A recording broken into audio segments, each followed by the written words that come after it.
Hi there. I was going through some of my deceased mother's binders the other day.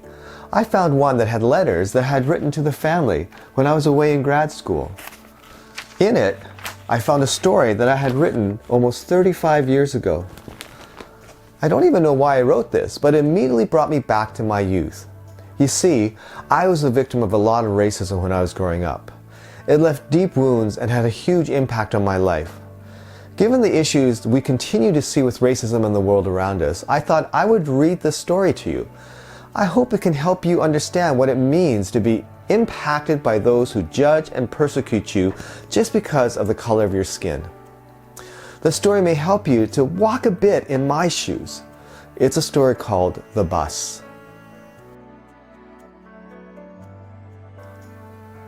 The cold, dusty wind swept past me and blew bits of dry leaves and garbage crackling down the dimly lit street. I quickened my pace. It was late. I had to get home. If I didn't, my parents would worry. Goodness, as if a 17-year-old couldn't take care of himself. I guess all parents are like that. As I walked past the closed stores, I glanced at one of the windows of a Chinese grocery store. I stopped and looked at all the posters plastered on it advertising Chinese movies. There were the usual ads for kung fu movies, romance movies, and even more kung fu movies. I grinned to myself.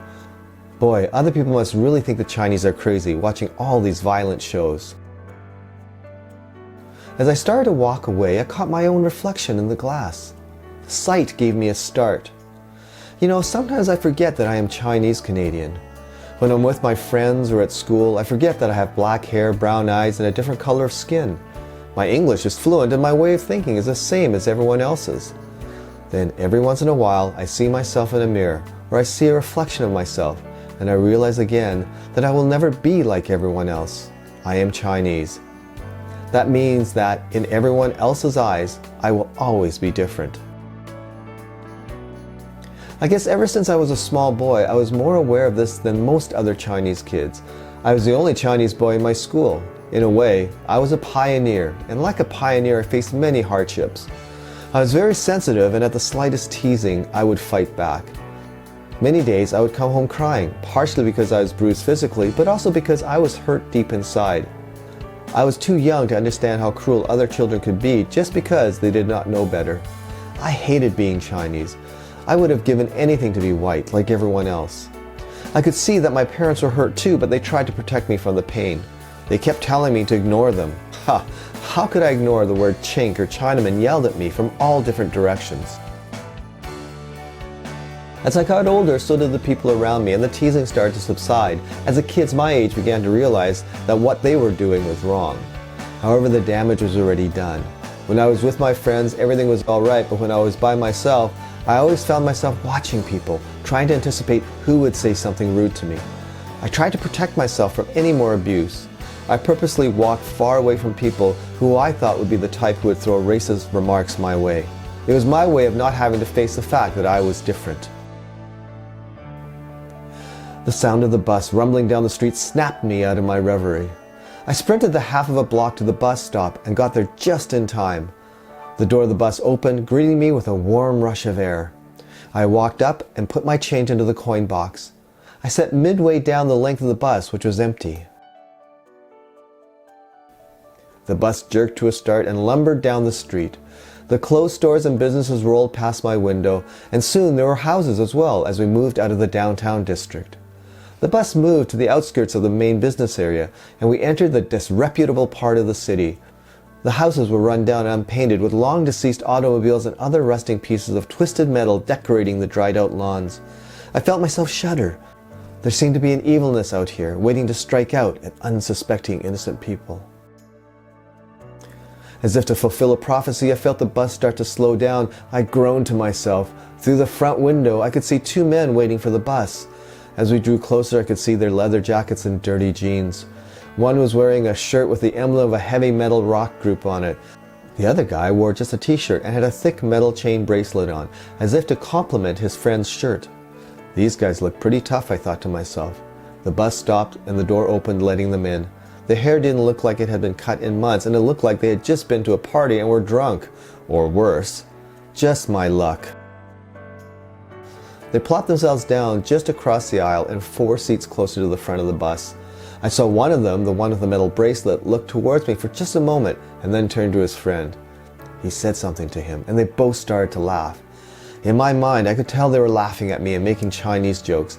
I fumed as I sat there, hating these 2 men, hating the bus, and hating the whole damn world for its ignorance.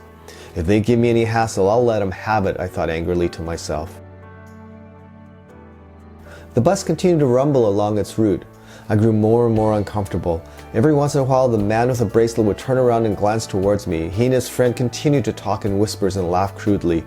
It was unnerving. I had an urge to walk over to them and let them know what I thought of their prejudice. I felt an anger well up from the bitter depths of my soul, the same old feeling I used to get as a child being teased. As the time dragged by, I grew angrier and angrier. My hands clenched into tight fists and every muscle in my body knotted tensely. Then I began to see familiar streets. I was almost home. I relaxed a bit. It would be over soon and I'd be back in warm, friendly surroundings. Anyways, these guys were just ignorant. The fact that they were laughing at me only proved that they were uneducated scum.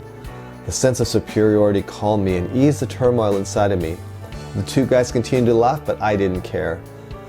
Finally, the bus turned onto the street where I was to get off. I pulled on the long cord overhead. The bus began to slow down and jerk to a stop. I got up and walked hurriedly past the 2 men toward the front doors. Suddenly, a voice yelled, "Hey, you!" The voice came from behind me. I froze. All the tension shot back into my body. My fists clenched as the anger welled up inside of me. Why couldn't they just let me go without having to throw verbal abuse at my face? Why did they insist on having to humiliate me before I left the damn bus? I braced myself for the flurry of prejudiced remarks that I knew were coming. I turned around slowly, ready to return ignorance with ignorance. I wasn't going to let them insult me without getting some measure of revenge. I glared at the 2 of them. Bastards.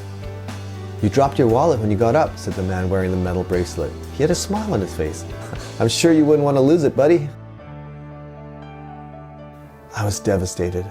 My fists relaxed immediately. I looked down the aisle and saw my wallet on the floor next to where I was sitting. I was in such a hurry that I didn't even notice that it had fallen out of my pocket.